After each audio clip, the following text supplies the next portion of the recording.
ये देख सकते हो कितने तिलापिया निकाले हम लोगों ने। 5-6 किलो है ये 3 जालों में से। और अब सब अंदर डाल देंगे वरना मर जाएंगे सारे के सारे। देख सकते हो क्या साइज है तिलापिया की। और एक डाला लेके आ रहे हैं बिमलो। जल्दी आओ बिमलो भाई। और अपने बिमलो भाई जाला लेके आ रहे हैं।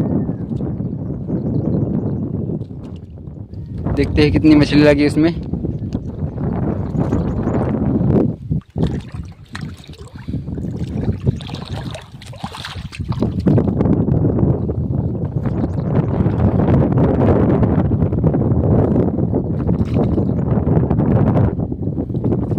कुछ बोल रहे बिमला भाई।